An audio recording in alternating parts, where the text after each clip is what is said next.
Everybody ready to go? Yes, sir. I see the city manager's here. So I'll call this meeting of the Charlottesville City Council to order. Ms. Thomas is working from her office at the moment. I don't know whether she's with us at all, but all we really have to do right now is to call the roll, and I will just note that all five of us are here, and let's go. Is there a motion to approve or amend the agenda? I move that we approve the agenda. Is there a second? Second. Any discussion? All in favor, say aye. Aye. Aye. Any opposed? Motion passes 5-0. I should have said aye too. For those who are watching, this meeting will be divided into three main sections.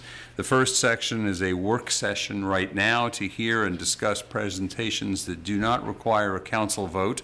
There will then be a closed meeting soon thereafter to talk about a number of things permitted to be discussed in closed session, including litigation matters, for example. And we will move ourselves into that meeting, and then at the end of things, have a vote to establish that we did not, in fact, talk about anything we weren't supposed to talk about. Then the City Council business meeting, which will begin around 6:30. There will be seating available in the council chambers for up to 23 pre-registered attendees and media, and others able to join electronically by Zoom. So on the 4 o'clock agenda here, the main item, the only item, is the city manager's proposed collective bargaining ordinance, and City Manager Rogers will begin our discussion. Thank you, Mr. Mayor.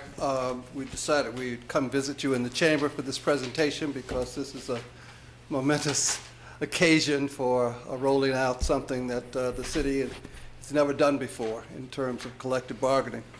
Mr. Dillahunt, do you have my presentation?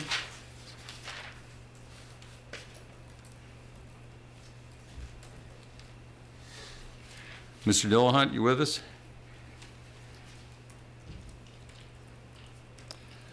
In the council packet was the memorandum. The memorandum kind of gave an overview of how we got here. As you recall, after the state legislature approved collective bargaining in Virginia, that gave councils, city councils, and school boards an option to pursue collective bargaining. There were two ordinances proposed by employee groups. One from the fire department, and one from Department of the Transportation Union. And after reviewing that, the council authorized the city manager to pursue consulting assistance to kind of sort this out and come back with a recommendation of that. What I did was establish a task force of internal directors who had prior collective bargaining experience, James Freeze from Neighborhood Development Services, Chief Smith from the Fire Department, Stacy Smalls from Public Works, Dana Kessler from Parks and Recreation, Garland Williams from CAT. And added to that was Sam Sanders, our Deputy City Manager for Operations, Ashley Marshall, Deputy City Managers for RDI, Lisa Robertson was our advisor, and our new Human Resource Director, Marianne Hardy, who comes to us with a great deal of experience.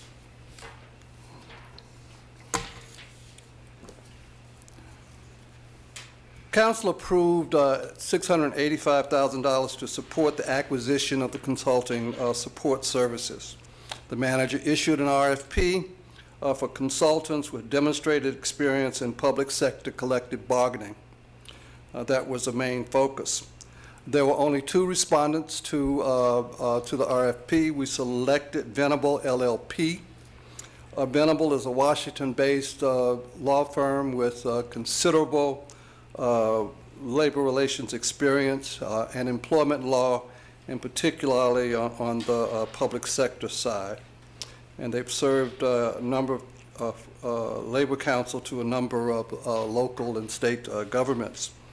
The team is represented by Senior Partner Claude Bailey, who you hear from tonight, and Attorney Robin Burrows, who is counsel, and was supported by Robert Ames, another senior partner. And of course, the city manager has a number of years of collective bargaining experience, so this is not my first rodeo. And we're fortunate to have a human resource director with considerable experience as well. With that introduction, I'll ask Mr. Bailey to kind of walk you through the proposed ordinance that's in your packet, along with the highlight memo that points out some key areas that we should discuss tonight. Mr. Bailey, want to take that one?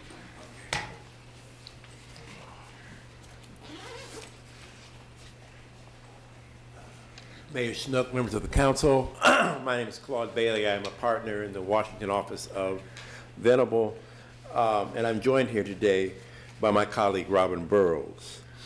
In our role as outside counsel, we are pleased to appear before you today to explain the proposed ordinance that would authorize certain City of Charlottesville employees to elect representatives to engage in collective bargaining regarding some of the terms and conditions of their employment. As you know, prior to 2020, Virginia law prohibited collective bargaining for public employees. However, the Virginia legislature enacted Virginia Code Section 40.1-57.2, which became effective in 2021, and authorized local jurisdictions to engage in collective bargaining with their employees if the jurisdiction chooses to do so through the enactment of an ordinance. When the legislature passed that bill, the bill is fairly broad. It's not very specific about the processes and procedures that the jurisdiction would use to engage in collective bargaining. Pretty much left that up to the local jurisdiction. It also did not provide any financial support to support the initiation of collective bargaining proceedings. In addition, that same law also places some limitations on the scope of collective bargaining process. For example, negotiations may not restrict the local jurisdiction's ability to establish a budget or appropriate funds, nor are public employees permitted to strike. Immediately following our engagement as outside counsel, we worked closely with the city manager, his senior management team, and city department heads in developing this legislation presented to you for your consideration. We also drew upon our experience with collective bargaining in neighboring jurisdictions, including Virginia, Maryland, and the District of Columbia, with particular attention being paid to local Virginia jurisdictions that recently enacted similar ordinances, including the City of Alexandria, City of Richmond, Arlington County, Fairfax County, and Loudoun County. Some of the provisions of the legislation before you were taken from the ordinances enacted by them. We also took a look at and considered the proposals that Mr. Rogers mentioned earlier that were submitted by the Amalgamated Transit Union and the president of the Charlotte Firefighters Association. I would now like to turn over to the brains of this operation, my colleague, Robert Burrows, who was actually very involved in the development of the legislation. And he will discuss the ordinance in much more detail. And I'd like to thank Robin and our associate, who is not here, Imani Menard, who did most of the work in putting this proposed ordinance together. And once Robin completes her presentation, we will be happy to answer any questions you might have. Thank you very much. Thanks, Mr. Bailey.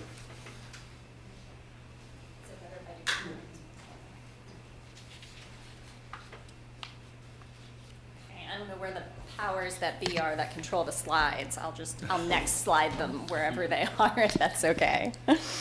Can we go to the next one? I think we might need to skip a couple, but that's okay. So Claude told you a little bit about the code.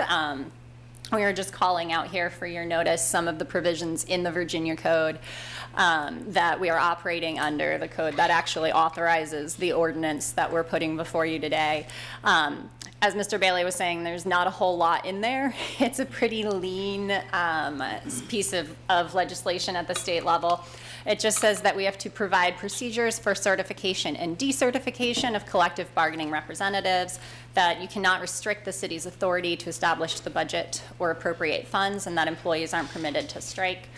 That's it. That's all we get. So today we're presenting something a bit more fulsome for your consideration. Next slide. Thanks. So just to give a little background on where we are in the grand scope of Virginia public sector collective bargaining, a few counties and cities have adopted ordinances to date, including Alexandria, Richmond, Arlington, and Fairfax.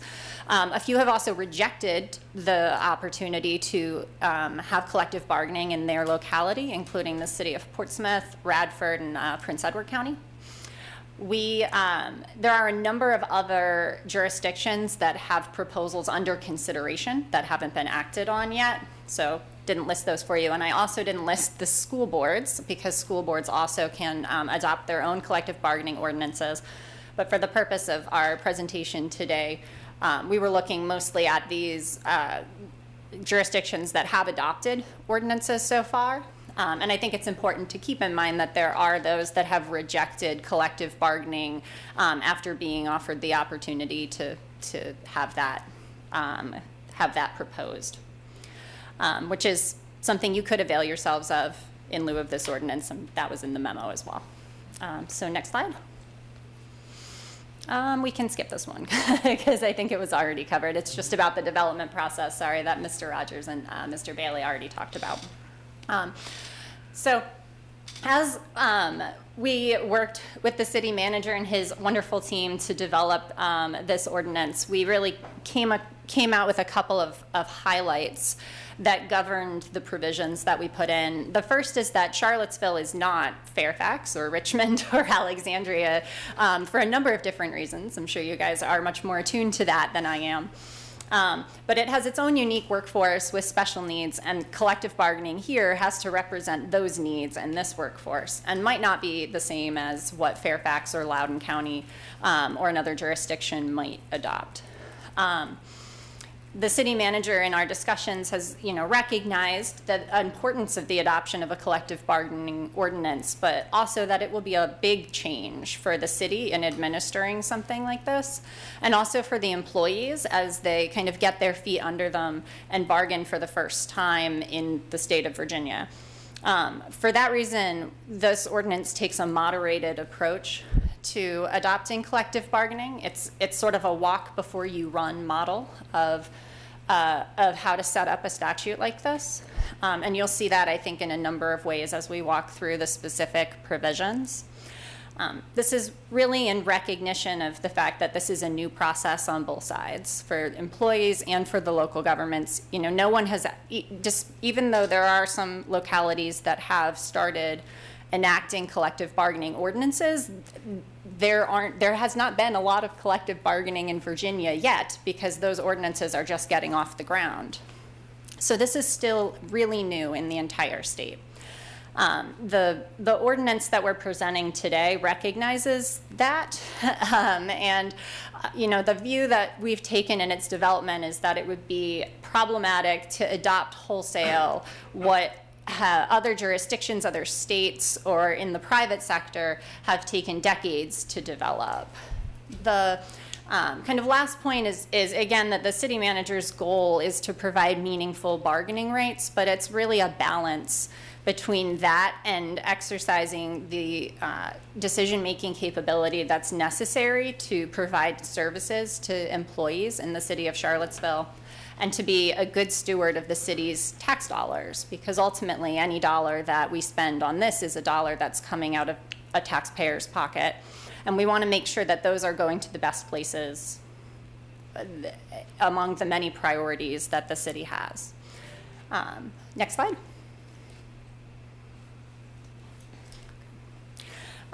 So the first kind of substantive piece of the ordinance I'd like to talk about is the number of bargaining units.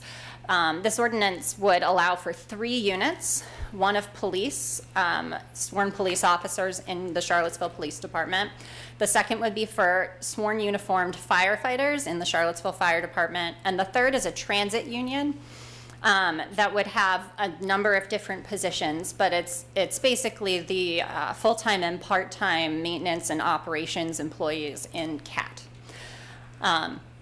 These units all exclude seasonal and temporary employees, confidential employees, management employees, supervisors, volunteers, and probationary employees. Those are all really typical exclusions that are consistent with the ordinances in other jurisdictions and also consistent with private sector labor relations.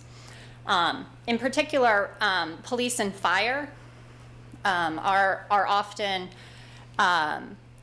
it's often important to note in police and fire the relationship in the chain of command between the supervisors and the lower ranked officers. And to do that, the ordinance includes a meet and confer right for supervisors in police and fire who are not included in the bargaining units that have been defined. So anyone who's at a rank that would not be defined as as within the bargaining unit would have an additional right to meet and confer with the administration. That's not as fulsome as a full bargaining right, but is a statutory commitment to meeting with those employees, listening to their needs, and to addressing anything that may come up, particularly as things may come up as the city bargains with their subordinate employees, because those issues often flow up and down the chain of command.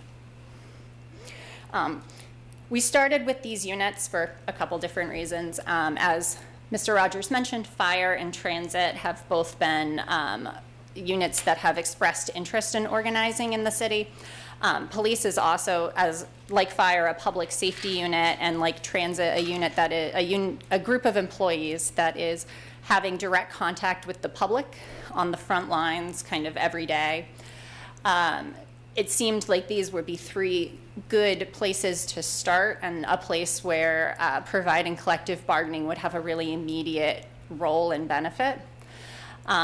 It is not the end-all, be-all, we understand. As we'll talk about as we go through this, some of the other ordinances in other jurisdictions have more units or have a larger group of employees covered by those units.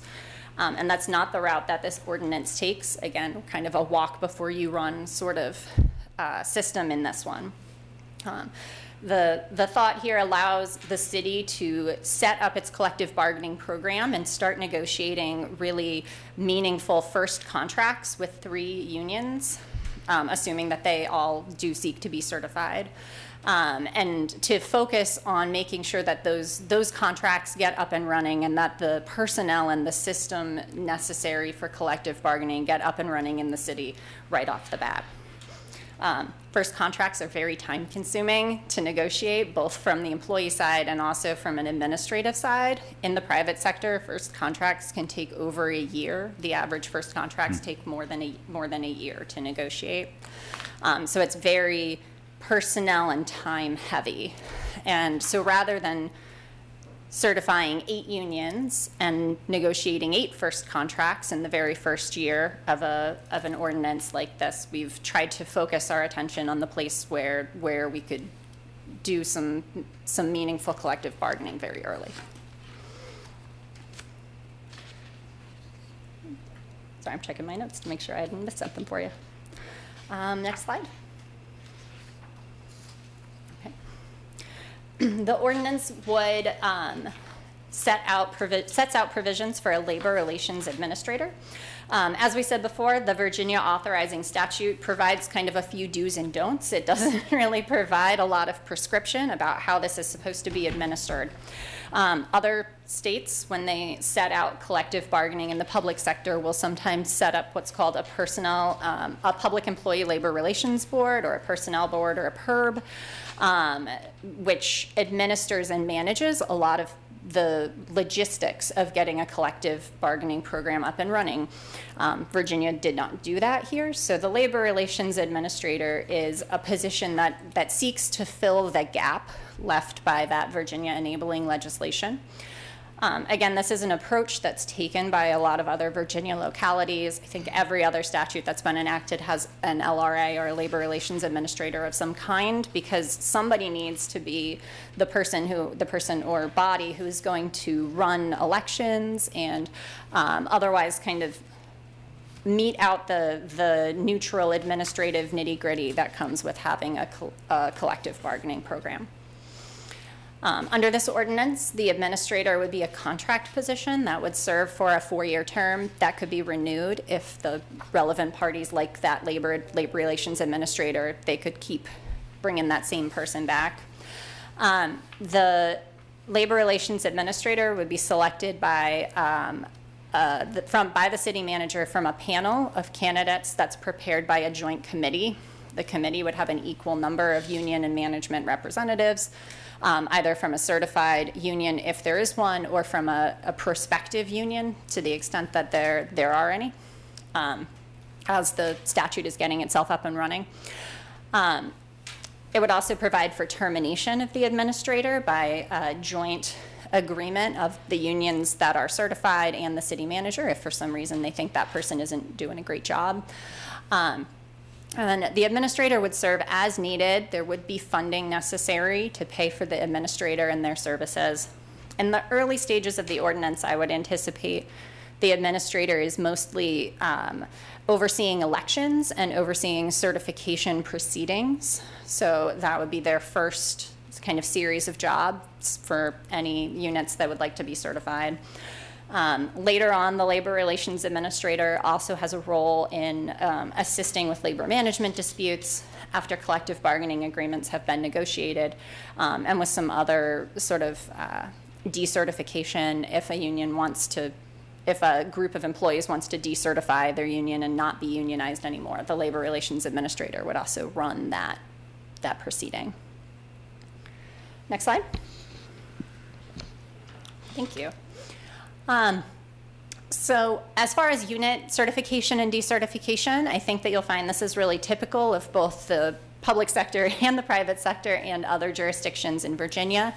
A prospective union can submit a petition for certification if 30% of the employees in that unit show interest in having the employee organization as their exclusive bargaining representative. They usually do that by collecting signatures on a petition, something like that. They get 30% of employees. And then that would trigger a secret ballot election. The election would be held within 30 days of their completing that showing of interest process. Employees would have the opportunity to make a choice of the union that has brought forward the petition. There's also a process for intervening unions. So if one union wants to represent a group and another union comes in and says, me too, they can get their own signatures. And the employees would eventually have a choice between the initial union, any intervening union, and a no union in the election that would occur. The election process is overseen by the administrator, and the ordinance contains a number of kind of procedural outlines to make sure that gets up and running in a neutral way. And then employees who later might want to decertify an existing union would follow an analogous process. They would get 30% signatures from people who are in that union or in that unit that the union is representing. They would then either choose continued representation by that union, no representation by any union, or if there's any other union that wants to step in at that point, they could be certified through that process as well. Next slide. So this slide and the next covers subjects of bargaining. The first one here is the authorized subjects of bargaining, and the next slide is the not authorized subjects of bargaining. So I'll touch a little bit on both.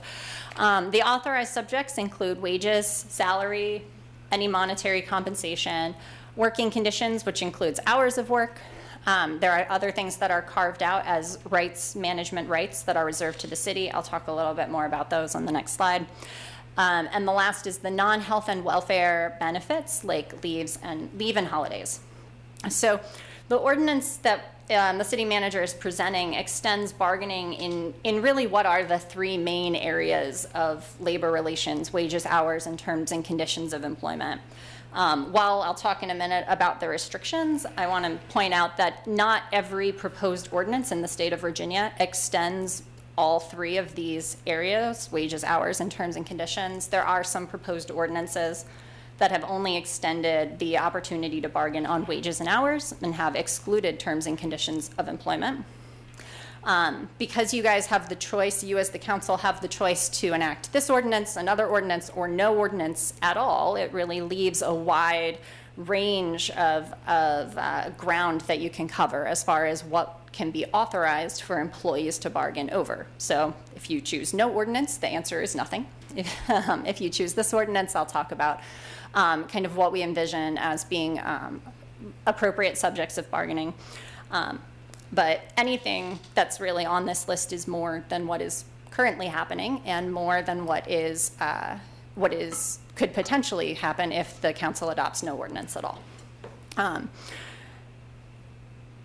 Go ahead to the next slide and I'll talk about those carve-outs. So the first one, and you probably noticed this on the previous slide, is health and welfare benefits. The ordinance only provides for bargaining on non-health and non-welfare benefits.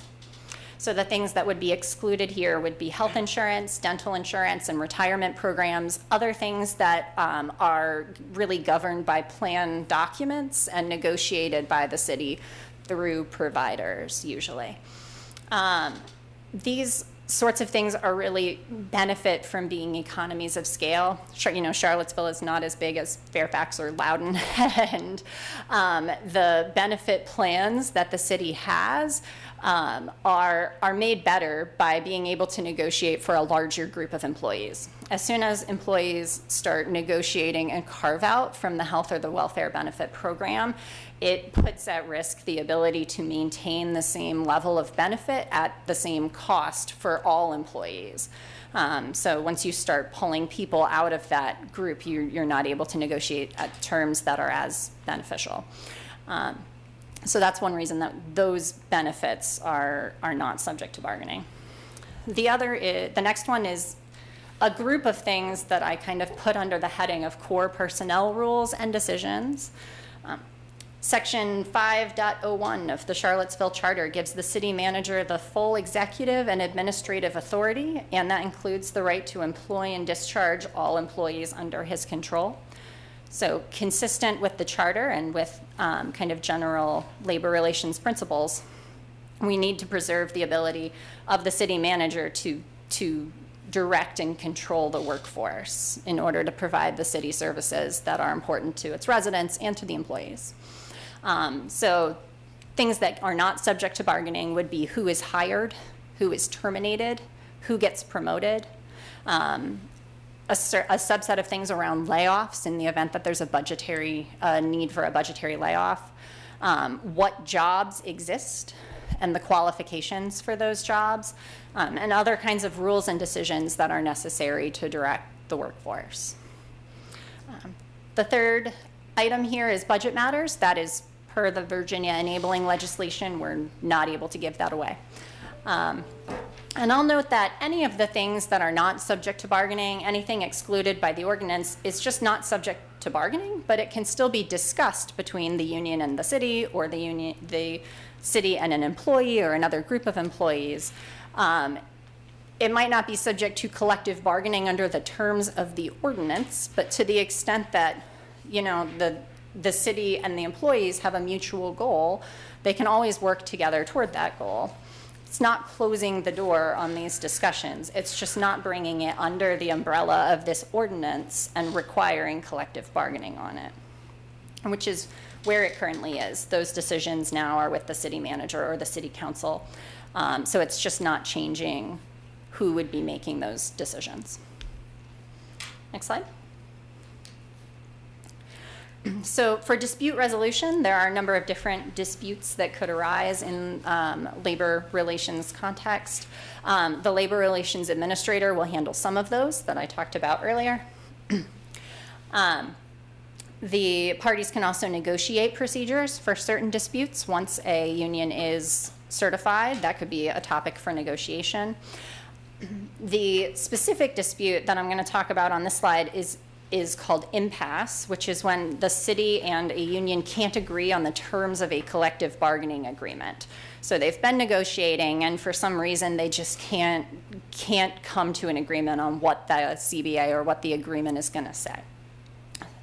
In order to resolve that, the ordinance provides for a multi-step procedure. First, to try to get the parties to reach a negotiated agreement, because negotiated agreements are generally really better for both sides than a mandated agreement. So the first step would be mediation, to try to really get the parties to work together to come to that negotiated resolution. If mediation fails, the parties would then engage a neutral fact finder who would issue written recommendations about how to resolve the items that are in dispute.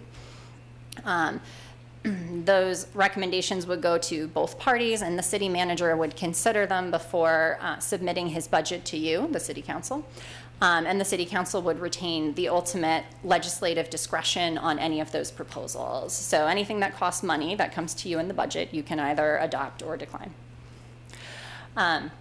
The unions and the city, like I said, are free to negotiate other dispute resolution procedures for certain items, but the ordinance focuses on impasse, because when you can't get to those dispute resolution procedures for other items, you need some way to break the tie. So that's what this mediation and fact-finding procedure is set up to do. Next slide. So, as noted, we did consider in our development proposals from the Amalgamated Transit Union and the Charlottesville Professional Firefighters Association submitted by one of its members. There are a lot of similarities in this ordinance that we're putting before you and the ordinances that the union submitted. I'm calling out on this slide some differences just to note kind of where we went in a different direction and why. So the two union proposals provided for 9 and 8 bargaining units respectively. It's a lot of units. No other Virginia localities generally keep the number of units smaller, and we've gone in that direction by limiting just to fire, police, and transit here.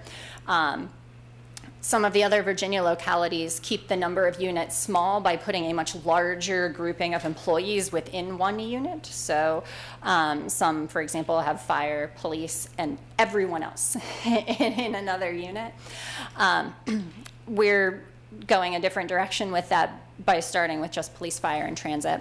The more units you have, the more collective bargaining agreements you have to negotiate, the more personnel that you need to negotiate agreements, the more potential there is for impasse and disagreement over those collective bargaining agreements, and the more people that you need to have in human resources who are familiar with each of those 8 or 9 agreements and their terms, so that they can make sure that they're honoring those terms in the administration of personnel actions. So it's the more unions you have, the more contracts you have, and the more cumbersome it is to administer them all, which is one of the reasons we're trying right now to keep things smaller than that. The union proposals had very broad subjects of bargaining with little discretion left to the city manager and the city council. We want to make sure that the city can continue to run efficiently and that the city manager is able to exercise those powers given to him by the charter. So we took a different approach on the subjects of bargaining. And like I said, the economies of scale and the ability to negotiate better terms on especially those benefit packages is a big part of the difference there. The proposals from both unions required the city to pay union representatives for performing union-specific work. That's a provision, I think, that could be negotiated if a union wanted to negotiate that, but wouldn't be appropriate for legislation. Similarly, requiring final binding arbitration over any grievances in the contract is something that's frequently a topic of negotiation between a union and the city, but I don't think that's an appropriate place for the council to be stepping in and legislating or requiring that type of arbitration. The firefighters proposed ordinance, rather than having a labor relations administrator, had a 3-person council that was convened to run elections and resolve disputes and do other things of that nature. So that's a different approach to how to administer these provisions in the absence of something like a PERB.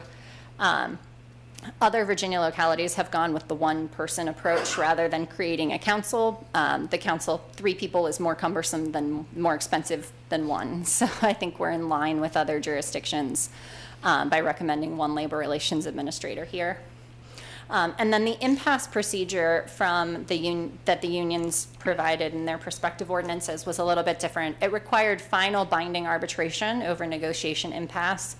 And then when that binding arbitration decision came to the council, it required the council to adopt the award as a whole in the budget or reject the award as a whole in the budget.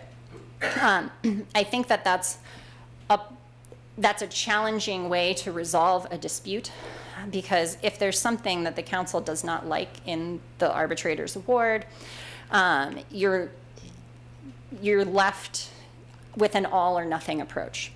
And if you take the nothing approach, the union proposals would have you send that back to the parties for more bargaining, which really just prolongs the bargaining process and the amount of time that there isn't resolution. At some point, there needs to be finality, especially when you have a city to run.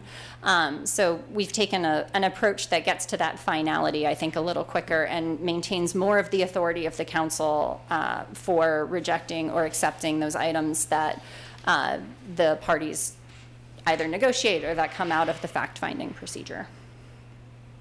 Next slide. So since we're trying to walk before we run here in the ordinance, we do kind of reflect that we may want to run later. To make a commitment to that, the city manager has put in a provision that allows for review after a certain period of time, after the ordinance has had some time to kind of run its course. The review would include a collaboration between any unions that are certified and the city manager and his staff to make sure that both sides get an opportunity to kind of raise areas where there may have been either concerns or hiccups or potential problems, or where there remain opportunities to better develop the collective bargaining process. This would come after 2 years because, as I'm going to show you on another slide, it does take a while to get elections and collective bargaining agreements up and running. After all of that happens, and the city has started to actually develop the collective bargaining program, has some personnel in place for this, has selected a labor relations administrator. The city will be in a better position to anticipate the budget needs of potential expansion and to understand sort of where things went right and where things could be improved in the ordinance as it was written. Next slide. So here's that potential timeline. If you decide to adopt the ordinance effective January 1st, I'm just trying to run it out as until its logical conclusion based on the timelines in the proposed ordinance. Unions could start petitioning for election immediately. Oh, I should go back actually, because the time between whenever you adopt the ordinance and January 1st would be the time the city has to try to obtain a labor relations administrator who's going to actually run those elections and take any petitions that the unions have. So there does need to be some time to put out a call for that person, do some potential interviews, negotiate a contract with that individual regarding payment and all those things. Assuming that can be done by January 1st. January 1st could be the dates that unions submit petitions for election. I know there are a couple who are itching, so maybe they'll do that. They could be then certified as early as March 23rd because the labor relations administrator would collect the petition, verify it, and then set up that secret ballot election and certify the results of the election. So it would take a little bit of time to get notice out to all the employees that there's going to be an election, get them all there, get the votes counted and all that. The city and any certified unions could begin negotiating first collective bargaining agreements anytime really after certification, anytime both parties are ready. Like I said, first agreements take a lot of time, so it would be good to get those negotiations underway quickly. If they can't reach an agreement on that first collective bargaining agreement, they would start to follow the impasse and mediation and fact-finding procedures probably in late 2023 or early 2024, depending on kind of when impasse is declared. The city council would then have time in spring to figure out what funding is needed to implement the collective bargaining agreements that have either been negotiated or resolved through mediation and fact-finding before the adoption of the budget process. And then we would propose that the collective bargaining agreements run with the city's budget cycle. It's easier for you all to be able to put things in the budget if they're effective July 1st with the rest of the budget items. Subsequent contracts would then be negotiated based on however long the term of the first agreement is. If the parties have a 1-year agreement, they'll be back to the bargaining table pretty quickly. If they have a 4-year agreement or, something on the longer side, they'll sit on whatever they have for a little while and then negotiate when that comes due at a later time. Next slide, which I think is the last slide. Yep. So any questions? Counselors? Anybody? Yeah, I have several kind of comments, questions, and I don't expect like answers today, but just kind of as you're talking, as I read, I had several things, so Sure. I'll do my best. thank you. So, a couple of times you mentioned Charlottesville has, special needs as far as the employees and things, and so I understand that, but is there something particular that, I'm still new to this, that I don't know, like, what exactly do we mean by that? Sure. So your transit group has both public transit and pupil transportation. That's one thing that's a little bit unique about Charlottesville. Its size and its proximity to the University of Virginia is also notable. So you obviously have a tax base that differs because of the University of Virginia and the kind of things attendant to that. Obviously, the university brings its own benefits. It also brings its own challenges, and I'm sure you guys see that. Yeah. So I think that's relevant in this as well. Just looking at the localities that so far have adopted or not adopted collective bargaining, I think size and budget size are important in there as well. You have fewer employees, fewer residents, and a smaller budget than a lot of those other jurisdictions that have adopted collective bargaining so far. I think the next largest is the city of Alexandria, and it's got 4 times the budget that you guys do. So, so I think that's notable when we're comparing Charlottesville to the other localities that may have adopted collective bargaining. So if I'm hearing you, we would be the smallest locality in the Commonwealth of Virginia to enter it. At this point, It yep. is, yeah. Okay, so thank you. That's very helpful. That clears that up. Some of these you responded to later. So as far as the agreement itself, let's say we have that agreement, and whether it's 1 year or 4 years, let's say it's 4 years. Hopefully it's It's more often than 1 between year. the two, but yeah. So, but let's, particularly the first one, we go through 1 year, and we realize that, because we're newer at this, that both sides want to make changes, or even one side. Is it, I assume that both parties can offer to renegotiate or to look at it again, or is that not looked upon? So both sides could voluntarily reopen a collective bargaining agreement if they wanted to. I don't see that happen often, but it is usually with the parties that have been negotiating agreements for a long time want to stick with the agreements they have. Okay. Sometimes COVID is a good example, will step in and sort of change the course of events where maybe one side or the other wants to reopen. And it's usually a conversation between the two parties about what can be done, what must be done, and what would kind of work between them. So if the union and the city are both like, wait, we messed this up real bad, we need to go have a redo, Okay. that's definitely possible. I don't see that happen very often, though. Okay. Yeah, We'll try to get it right on the first way. So Yeah. my next question is that, kind of what my school board hat on is that when we looked at a school, we saw every person is important, from the janitor to the cafeteria worker to the principal to the teachers. As we're going through this, how, when one goes first, how do we, we don't want to seem like we're negotiating with one union or department, seem like we're giving them more and the other ones not. How is that I'm just thinking out loud, how is that addressed? Because, you know, it's like, well, we want to treat everyone like they're equally important because every department, every person is important. How is that addressed? You're absolutely right. Every employee is important. But remember what we've said here. Our rationale for bringing you 3 units at the beginning was 2 came forward first. And so out of courtesy to that consideration, and they happen to be, you know, very clear units around which a bargaining unit could be placed. And then we added the other public safety unit to that. That does not mean that other employee units or any possible units are not important.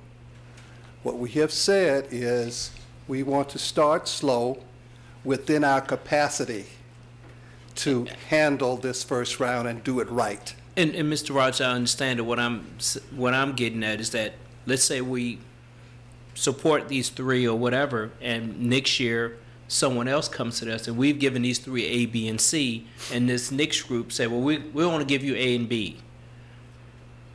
Because, you know, I'm just trying to see how we can say, well, we're not going to give you C even though we gave the other ones. Does that make sense? I understand. Okay. But, you know, let's just say, once we established a collective bargaining agreement with any union, anyone who comes behind that is going to begin the process with what we gave the last one. And we're going to have to deal with that at the bargaining table. So people won't be left out. We will not be able to through the bargaining process, just to shut everybody else out and not consider what they put on the table when we have moved forward with a particular, in a particular way with the other unions. Yeah. I just have a couple more comments, and please, thank you, fellow counselors, for this time. So I'm thinking about the impacts, like if one locality decides to do it, has there been any studies or information on the impact, like employees of adjacent localities saying, well, seem like they're treating their employees better or worse, and, you know, has there been any information on the impacts of that? I'm not aware of any studies because most states that adopt collective bargaining do it on a broader, less decentralized basis than Virginia. I'll look a little bit to Maryland because while they don't have a similar statute, they are in a way decentralized. Maryland doesn't have a PERB like Virginia won't. I think that each jurisdiction in Maryland, and I've worked with a couple of them, look at how their individual bargaining units and what they bargain impacts surrounding jurisdictions, and especially when it comes to recruitment and retention in particular. Each jurisdiction that I'm aware of is keeping a keen eye on what other jurisdictions bargain because they want to make sure that they're competitive from a recruitment and retention perspective. So I'm not aware of any kind of larger studies as far as collective bargaining versus not, but it's a very common problem or line of analysis, in public sector bargaining where you have to look at your neighboring jurisdictions and see what they're doing. And it's not entirely dissimilar from, you know, looking at the wages of the, you know, police department the next county over and seeing if you're competitive with that. It's just a broader scale. Yeah, and right here, we know that the county will be looking at what we're doing. And even though the university is not subject to collective bargaining, they'll be looking too, because it will have a collateral impact on what their employees are thinking and attempts by unions to approach their employees. So yeah, we're all in this competitive market together, and we all will be looking over the fence at who's doing what. Yeah. So my last comment is concerning the ballot of the certification, I guess, the 30, once it's approved, we get the 30%. I mean, they must get the 30%. And as I understand, did you say that the administrator kind of oversees that, or is it the union oversees that? What I'm trying to get at, I'm sorry, Sure. is that I want to try to make sure that, an employee comes in late. So I don't believe that the process was clear or fair, whether they were in support of it, against it. So I want to make sure that that is completely open and fair, and so. Yeah, so the first step is on the union itself, on the prospective union, to collect those signatures for the petition to show interest. That process is not really overseen by the Labor Relations Administrator or by anyone but the union, except to the extent that once they bring their petition to the Labor Relations Administrator, the administrator could say, hey, I don't think these are valid signature, like these, Joe Smith is not an employee in the union, like something like that could be called out at the petition stage. The election stage is where you get the oversight. So after the 30% interest is shown with the petition, the Labor Relations Administrator will hold that secret ballot election. The ordinance has some provisions in there for election administration, but the administrator also gets to kind of set the some other procedures. And since their administrator is selected by a joint committee of the union and the city, the hope is that they're going to be a person who's going to run a fair and neutral election. If they're not, they can also be fired by the unions in the city. So that's a check and balance in that part of the system as well. Thank you. Sure. How can the administrator be elected by the union and the city if the union doesn't exist yet?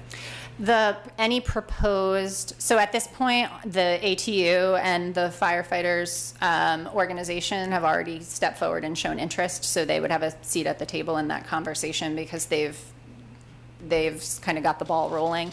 If any other unit is sort of moving in that direction, it would also be relevant. It becomes clearer, I admit, it becomes clearer down the line when you have certified unions because the certified unions will participate in the And the union reselection. steward for each one would participate? Right, Okay. yep.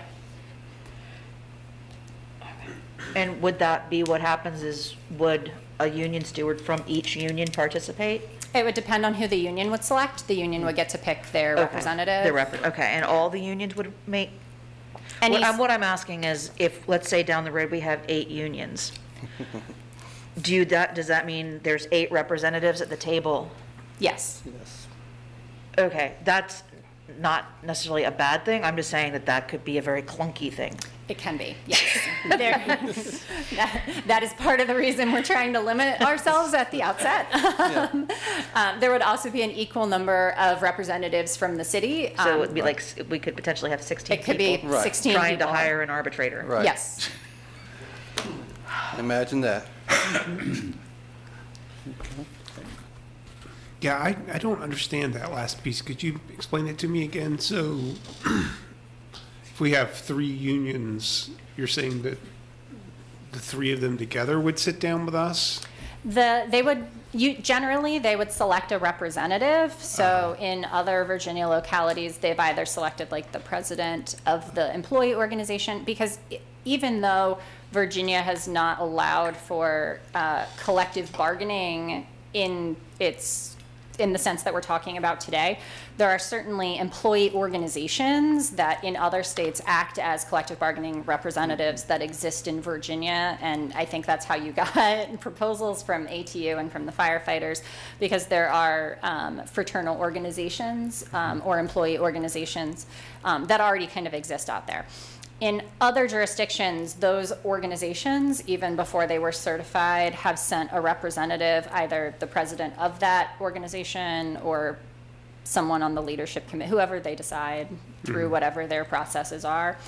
Sometimes they send an attorney who represents that union to the table with an equal number of management representatives, and then you would put out a call. Anyone who wants to be a labor relations administrator, please submit your application, and then that committee Oh, I see. would To then hire that person. Yeah, Okay. they would pick a slate of 3 and then send the slate of 3 up to the city manager, who would make the final I see. decision Okay. and negotiate a contract with that person. Okay. I had 2 more questions. How often, so I know that we would only do the actual collective bargaining agreement, did you say once every 4 years? It depends on how long the contract is that they negotiate. Some okay. unions will do a yearly contract, some, and depending on what the union and the city wants, sometimes 2 years. 3 or Okay. 4 would be on the long side, but those are possible. But I guess within that agreement, you could set up sort of progressive raises or whatever. There would be some sort of, you wouldn't have to come back every 6 months and renegotiate every Right. possible. Right. Typically, component. yep, typically you would negotiate all wage increases at the outset of. Got it. So if you had a 3-year agreement, you would have 3 years of wage increases that Uh-huh. are included in that document, except like asterisk footnote that because of Virginia's requirement that we not take the budget and appropriations obligation away from the city council, the city council would actually have to approve that budget expenditure for those raises independently every year. Okay. All right. And then the other question I had, you mentioned something in the context of the fire department and the hierarchy in the fire department in terms of, I know that what's been laid out is below battalion chief would be Okay, that's what I was. available to participate, able to participate. But you mentioned something specifically about supervisors. Right. So supervisors within that lower part of the hierarchy or supervisory above that? You used the term meet in. And confer. Meet and confer, yes. Yeah. that. So fire is a good example. So fire, below battalion chief are eligible to be in the bargaining unit where they would have collective bargaining rights. Battalion chief and above would not be in the unit, but they could meet and confer with, the city would have an obligation to meet and confer with them. So even though they won't negotiate a collective bargaining agreement, the commitment is to sit with those supervisors at the metaphorical table, probably a real table too. I guess it depends on COVID and Zoom. Maybe in a But, way. and all of this. But to sit with them at the table and discuss issues that they may be having, and in particular, issues that arise related to things that have been negotiated with their subordinates. Okay, but those supervisors you're speaking of, are those the battalion chiefs? Battalion chiefs and Okay, above. all right, Yep. got it. Okay, thank you. Yep. So I have a couple of questions as well. What is a confidential employee? Just making sure I understand that. Sure. So all of these things are defined in the ordinance. A confidential employee is just someone who has access to highly confidential information usually. So sometimes like an assistant to the city manager might, they read all his emails. They might have The entire legal department? the entire legal department. They're excluded through another Yeah. provision of But I'm state law. talking, I mean, yeah. even like, even somebody who was answering the phones in the legal department who might be filing papers. Well, they wouldn't be eligible for a bargaining unit right now as they're laid out anyway because they wouldn't fall within transit, fire, or police. But I think it would depend on how those units are defined at a later point. Well, And those positions would be defined under our personnel rules that we are drafting and, right? Yes. And that's, I guess, kind of leads into my next, since temporary and seasonal employees are not eligible, we need to further define what that is in reality versus just what is temporary. I mean, because regretfully, we are still fixing some issues where we've had some long-term temporary. Yeah. Right. We had a very extensive conversation about that this Okay. morning, and as we discussed our personnel rules, and you're right, we would like to really, under the personnel rules, clarify what that means, because it has implications in terms of hours worked, has its implications in terms of pension eligibility, et cetera. So through the personnel rules, we'll be clarifying that. And I just want to make sure that we're not closing the door down the road on anybody who wants, and that's an issue for me, because just because we have a couple of divisions right now who are ready to go, I want us to also think about how we are going to set it up to open up for others, who, if they choose to go to form unions, I want them to be allowed to. I think that what we've set up is an initial infrastructure that we want to get in place. With the timetable, it takes about, 2 years. And in the meantime, we'll be working toward, shall we say, establishing the new infrastructure. Other employee groups will be able to observe that, and it will be a textbook case of how they too can participate in collective bargaining if they choose to. And so we're not closing the door. It's just the timing. No, that's fine, and that's fine. I mean, again, we have a few groups who are much more ready to go, Yeah. Right. and that's, I'll add, if I just could add to your answer a little bit, the exclusions that we've written in are very typical exclusions that would, from units, that wouldn't necessarily change once we add units. So supervisors are almost never included in a unit Right. with the Right. employees. Yeah, confidential employees are almost always excluded from collective bargaining. This is typical in both the private sector and the public sector, so those definitions are scalable as we add units as well.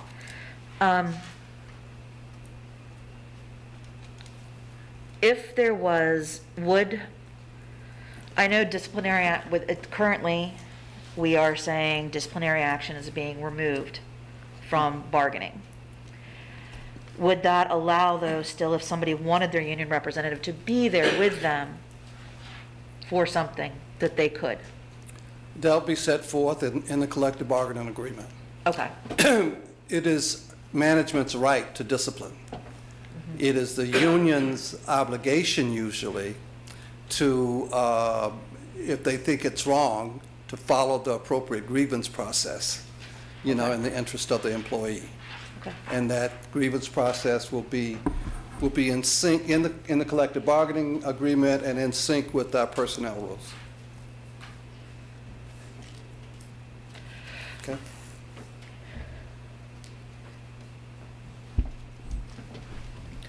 Thank you. I've got a few comments. Some I've shared previously, but I do continue to think that portions of this are weak in a way that concerns me. Particularly the big things that jumped out to me is I do strongly believe that benefits should be included as something that can be bargained over. I looked at the other localities in Virginia that have approved ordinances, and we would be the only one that doesn't allow benefits. And I understand the concern over economies of scale, but to me that issue seems to be addressed by the fact that there's no binding arbitration over fiscal issues. So City Council will always have that final decision making if there is a request that would not be in the financial best interest of the city. And I also think that there are other things employees could bargain over related to benefits that may not be just switching from one plan to another. I know in the past with school bus drivers, there were concerns about how to expand, for example, just who qualifies for full-time benefits. The second would be, I understand the framework, I guess the state legislature has, as in like a lot of other states, it's not binding arbitration over fiscal issues, but other localities had binding arbitration over non-fiscal issues, and anything fiscal sort of followed the process that was laid out in this current proposal. I like that framework. Third is we also stand out in terms of our definition and exclusion of temporary employees. I know the Richmond School Board did not exclude any temporary workers, and all the other ones did exclude temporary workers, but they defined it in terms of someone who had worked for less than 4 months consecutively or less than 90 days consecutively. I think there's more work we need to do to figure out exactly what that's going to be, particularly in light of what Councilor McGill raised in terms of, we know that the city has a long-term issue in terms of how we've classified our temporary employees. Some who've literally worked for the city for over a decade as their primary employment, yet still remain temporary. And the final comment is, if we're going to limit ourselves to 3 bargaining units, I understand why transit and fire jump to the top because they've both made formal requests to collectively bargain. But I don't understand why police has won out over any other bargaining unit. To my knowledge, they have not come forward to us requesting unionization. I have heard that there were employees in public works who had reached out to unions. And so I'm wondering if it could potentially make sense as a third unit to have that be a unit for general employees that could be general municipal employees that would be organized under AFSCME or SEIU rather than limiting ourselves in this way. But greatly appreciate the presentation information. That's all I have. Okay. So questions I've got, of the jurisdictions that have rejected unionization, what have been the issues there? The information we have is not very fulsome. They went to the council, they took a vote, and they rejected it. So, yeah, that's Okay. what I can take some guesses. You probably can too, based on what those jurisdictions on the list are. But there's not a ton of information in Okay. the minutes.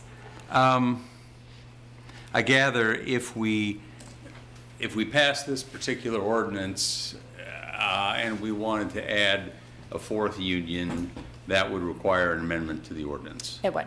Okay, and a fifth and so on. Now, there's no automatic process for saying, okay, and now we're going to, you file all this paperwork and Shazam, without further action from council, you're bargaining. There's not an automatic process, but the ordinance does require after 2 years that committee get together of the unions and the city manager's team, and will come up with a list of recommendations that will be brought before the council. So while it's not automatic like Shazam, it is kind of a time that seemed appropriate to reconsider whether expansion or some other structure would make sense. One of the issues that I know some people are concerned about, because they've reached out to me and expressed their concern, deals specifically with the question of police unions. And in particular, this ties very directly into the question of grievance procedures and grievance actions. And I'll, I guess, distinguish between negotiating over the procedures, where you might say, we're going to make it a part of the contract that you have the right to this hearing and this hearing and this hearing, as opposed to the grievance action where, as a part of the contract, the union folks would be, basically there would be a right for the union to take an active role in, on behalf of the person, such that, I guess in most of the places where it's really been a problem, there ends up being some kind of arbitration, a mandatory arbitration in that respect, that when people complain about, gee, we can never fire a dirty cop because their union then goes and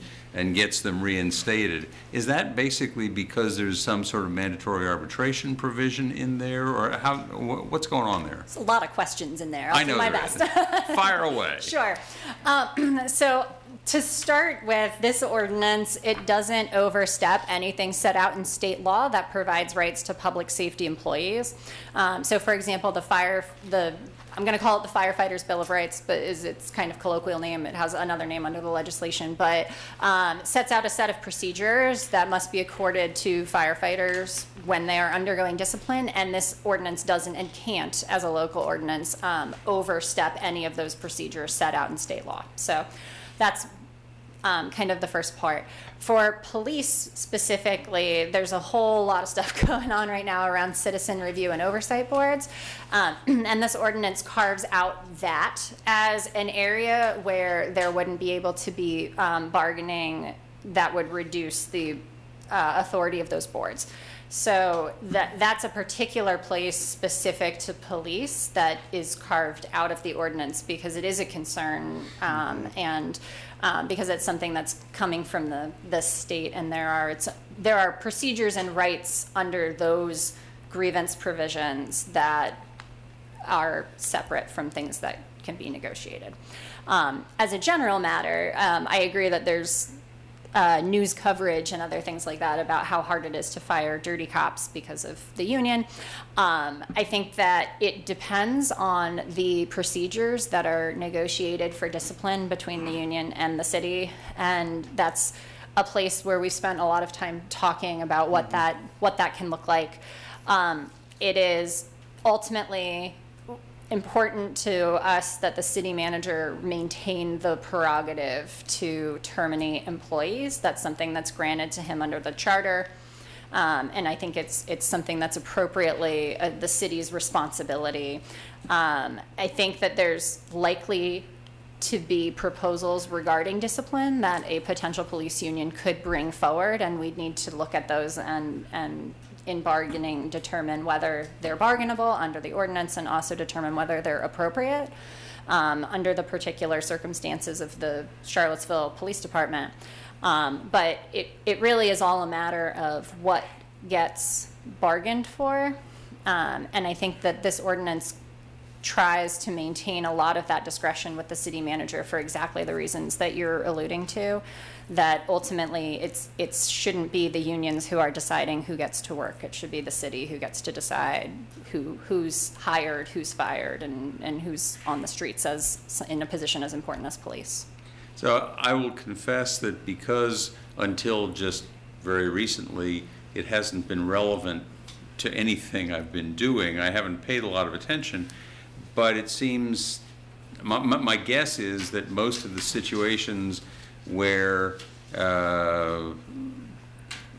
activists, police reform activists get involved and get upset about people who can't get fired, in most cases there has been some issue that has been submitted to an arbitrator, and that the arbitrator's decision was deemed to be final and binding. That, or localities would trade increasing pay or benefits in exchange for less discipline. I don't know what role an arbitrator had, but that's been a huge factor in it as well, as Okay. cities kicking the fiscal responsibility and saying, okay, we'll concede that you'll never be held accountable instead of increasing your pay. Yeah, that it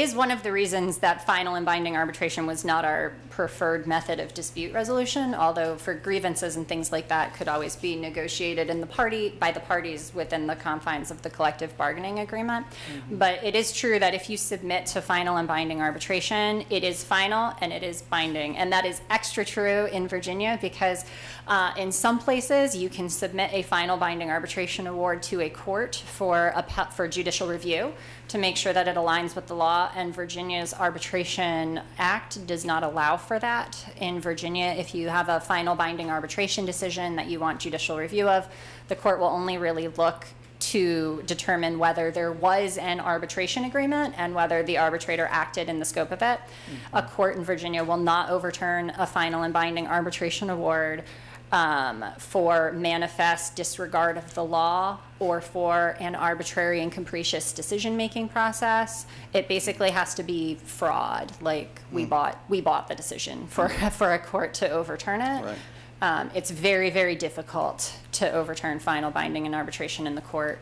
in Virginia. Is there anything in this statute, the enabling legislation here, that addresses the question of binding arbitration? Not in the statute itself, because the statute doesn't have any final binding arbitration. It has fact-finding and mediation subject to the review of the city manager and the council. This would come into play if the city and one of the unions negotiates a final binding arbitration procedure in their collective bargaining agreement for some type of dispute that's not otherwise covered by the ordinance.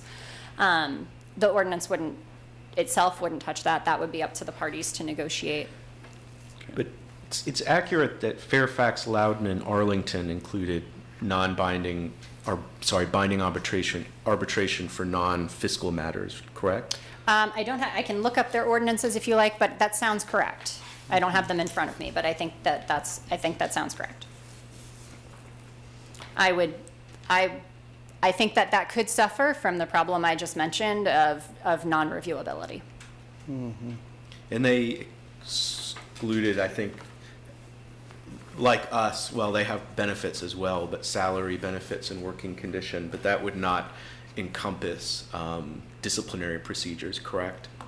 They also reserve in their statutes a set of management rights. Discipline falls to some degree or another within their management rights. Our statute is structured a little bit differently, but the concept isn't that. The concept as far as it relates to discipline is not that far off. So in theory, you could have, if you're negotiating over, just in theory, wages, salaries, benefits, and working conditions, and you had binding arbitration for non-fiscal matters, you could carve out discipline as something that could not be subject to mandatory arbitration or binding arbitration.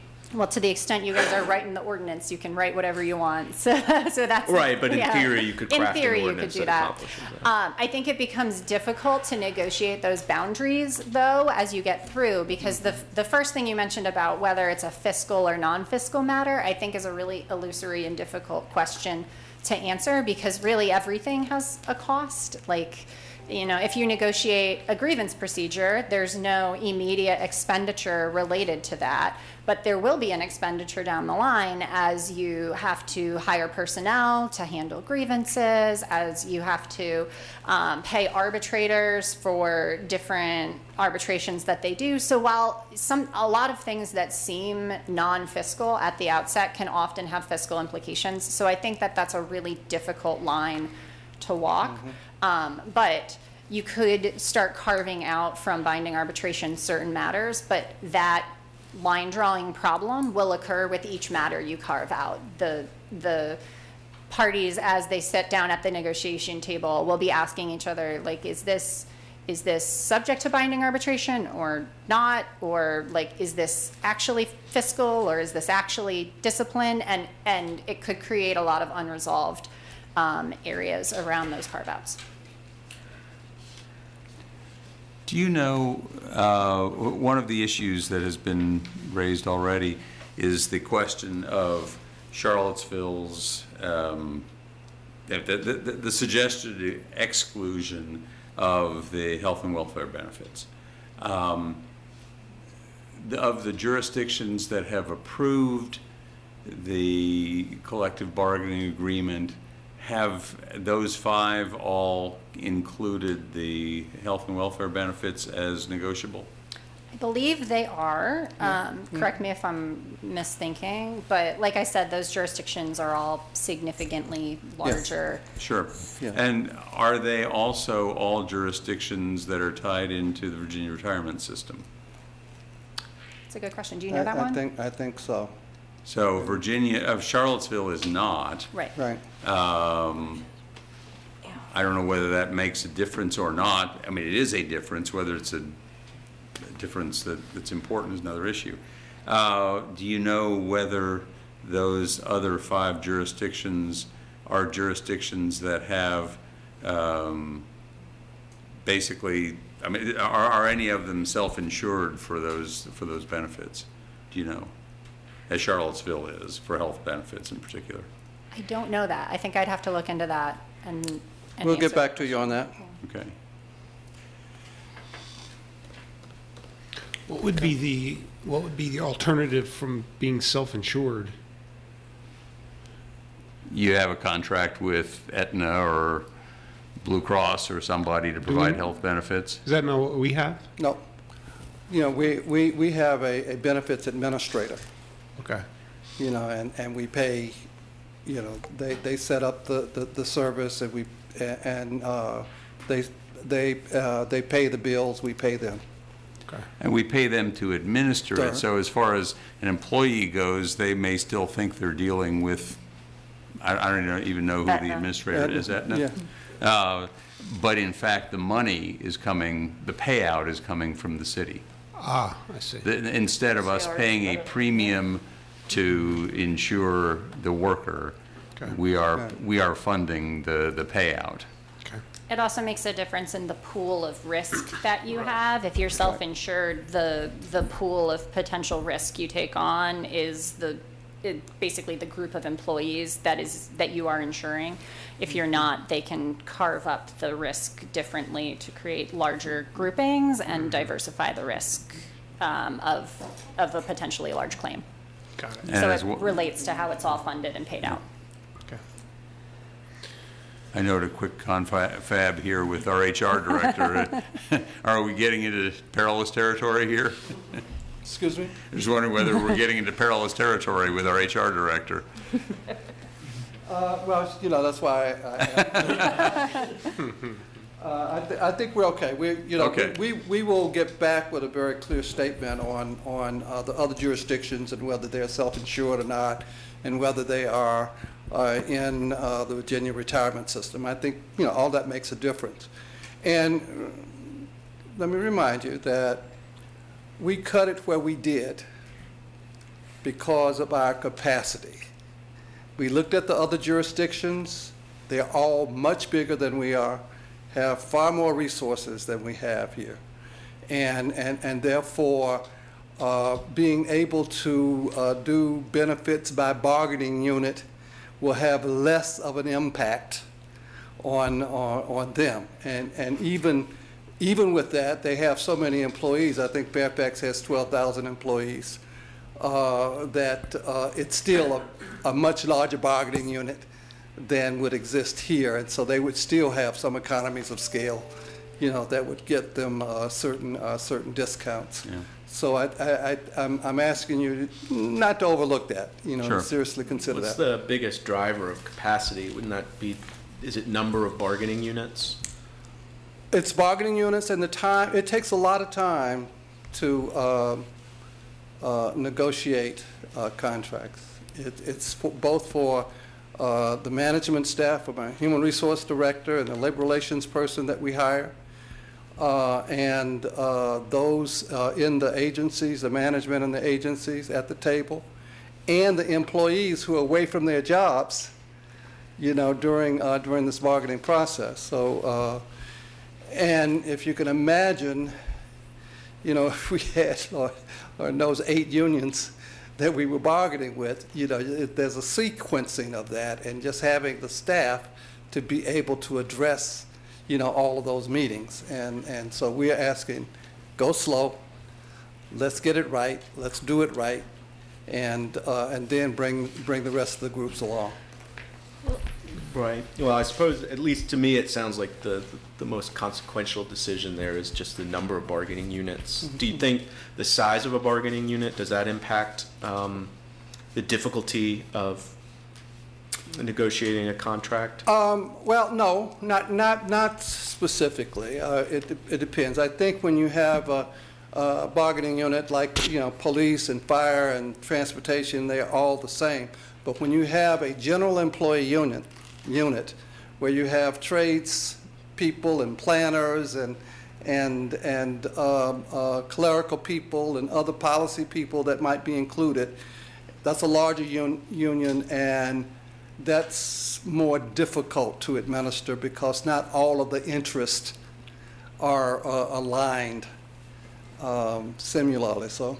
Yeah, it's not driven, I agree, it's not driven as much by number of people in the unit as kind of the diversity of interests that they have. So in a general employee unit, you'll typically see the union negotiating for salaries for each specific title within that unit. And if there are multiple divisions or departments, for example, within that general employee unit, they'll negotiate a separate salary scale across departments and across positions. So you're basically, even though it's one unit, you're negotiating, you know, 6, 10, however many diverse kind of communities of interest you have, you're negotiating that many salary scales and potential terms and conditions of employment. It's just all within one document then. I had one other question about the meet and confer provision. What would a supervisor be looking, would that be meeting and conferring just to talk about their wages, basically, to say, you know, I need to know where I go to ask for a raise? So wages are often an area of concern because when a subordinate unit negotiates a wage increase, there can be compression between the lower and the higher, Right. and the higher ranks. And so although those supervisory units don't get collective bargaining in that there will be a written salary scale, it's certainly something that the city wants to keep its eye on. Is there compression occurring? We want generally supervisors to make more than the people that they supervise. Otherwise, people will never become supervisors, among other things. So just kind of addressing those sorts of issues. Salary compression is usually the biggest one, but sometimes there are other issues that I've seen come up in those sorts of scenarios Right. too. Just it depends on what's bargained for. So what action is being asked of us tonight? At this point, it's just a report. This is the first unveiling of the proposed ordinance. We will certainly get feedback. You will get feedback. Starting at 6:30. Yeah, starting at 6:30, right?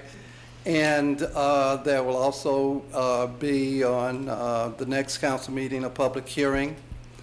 And in between, I'm sure that there will be emails, going back and forth, and people will express themselves. And in our discussions, you come to some conclusions of if there are changes that you want to make, and I would ask that they be shared so we can talk about it, and so that when you're ready to take action, that you can do so, having considered all of the possibilities and had our reaction to it, and you make a decision and go forward on the second meeting in September. I had one more question. I didn't think I would get an opportunity, but it seemed like we got a few more minutes.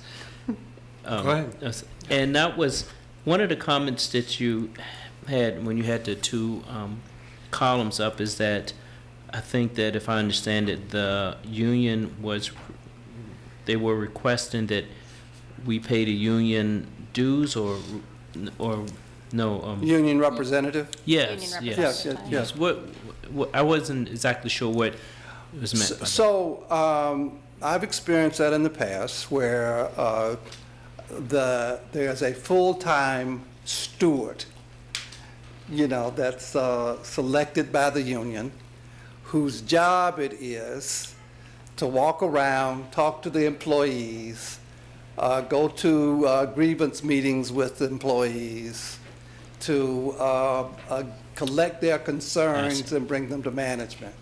So that's a negotiable item, and whether we want to, would find that advisable, in our city. May I ask if is it just pretty much based on locality, or is it usually the locality usually pays for it or usually don't? It's been, it's usually an employee who's kind of pulled out from the union, and they are paid. I see. And, you have to, I have to, where I've experienced that in the past, it's been much larger jurisdictions and much larger bargaining units than we can expect here, which meant that there was enough activity that it would warrant a full-time union representative. So that's a measure that has to be looked at for a request like that. And I gather that your recommendation is to leave that to the negotiation process, not Right. putting it in the statute. Right. And it would not need to be in the statute to enable it to be a negotiated matter. That's right. Right. So we've come, we followed what we think is a very good process. I'm very pleased with the collaboration with Venable and with our team, and it got us to this point. Yes, there are differences in what we propose against what other jurisdictions have done, some slight differences. But we provided, we think, with the sound rationale for why we chose the path that we did. And we submit it for your consideration. Thank you. Yes, thank you. It's very helpful. So that's our 4 to 5:30 time block. I want to thank both Mr. Rogers, Mr. Bailey, I can't remember your last name. Robin Burrows. Burrows, yes, Ms. Burrows. for your efforts here and your time with us here. I'm sure we'll have plenty of other opportunity to talk to you. I hope so. Thank you all. Appreciate Thank you you. coming. So, shall we then break into our closed session? Somebody have the, I have a motion. Okay. Is there a motion to go into closed session? Yes. So pursuant to Section 2.2-3712 of the Virginia Code, I hereby move that the City Council close this open meeting and convene within a closed meeting as authorized by Virginia Code Section 2.2-3711, A1, A7, and A8 for discussion and consideration of appointments by council to various boards and commissions, and also for consultation with legal counsel regarding litigation, civil case number CL17-203, Albemarle County Circuit Court, where discussion in open meeting would adversely affect the negotiating or litigating posture of the city. Is there a second to the motion? Second. All in favor, say aye. Aye. Any opposed? Motion passes. Council is now in closed session, and we will see everybody again at 6:30. my pages keep falling out. Thank you all.